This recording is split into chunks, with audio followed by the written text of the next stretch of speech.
टोलेजी, जयंतराव पाटीलजी अशा एकूण 32 सदस्यांनी या ठिकाणी या चर्चेमध्ये सहभाग घेतला।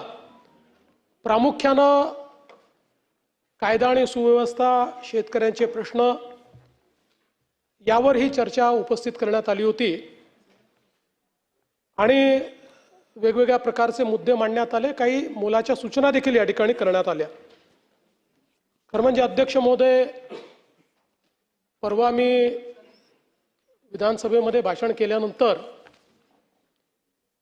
अनेक लोकांना माझ्या भाषणाची मिरची लागली, पण अध्यक्ष महोदय, मी अतिशय स्पष्टपणे सांगितलं, मिसिंग लिंकवर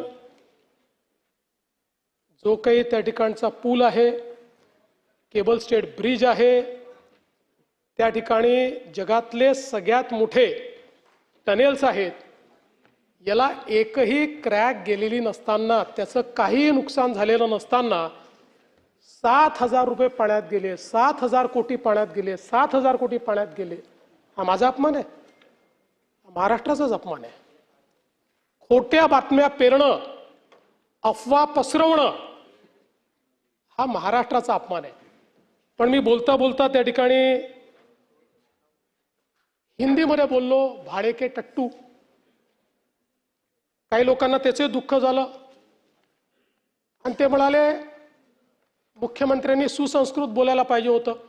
म्हणून नानाभाऊ जाऊन मी अभ्यास केला आणि आता मी भाडे के टट्टू हे माझं वाक्य परत घेतो आणि त्याला सुसंस्कृतपणे भाटक गदर्भ म्हणतो। भाडे के टट्टू नाही, भाटक गदर्भ। आणि जर कोणाला समजलं नसेल तर मग सुपारीबाज। पण मी तर काही सुपारीबाजांबद्दल बोललो, मी टोपी फेकली होती।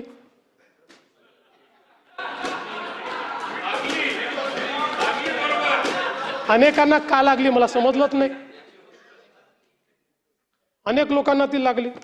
बरं, ते जाऊ द्या। आता मी एक वाक्य हिंदीमध्ये बोललो, आता आशिषजी ते ज्यांना समजायला पाहिजे म्हणून बोललो, त्यांच्याऐवजी दुसऱ्यालाच मिरची लागली। आणि आमचे मिमिक्री आर्टिस्ट मला म्हणायला लागले हिंदीत का बोलले।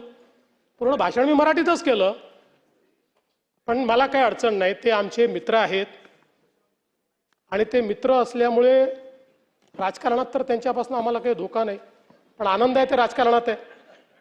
ते जर मिमिक्रीच्या क्षेत्रात गेले असते तर एकाही स्टँडअप कॉमेडियनला या ठिकाणी मार्केट राहिलं नसतं। काही हरकत नाही, आपण जरा विषयाकडे येऊ। आजही मिरची लागू शकते।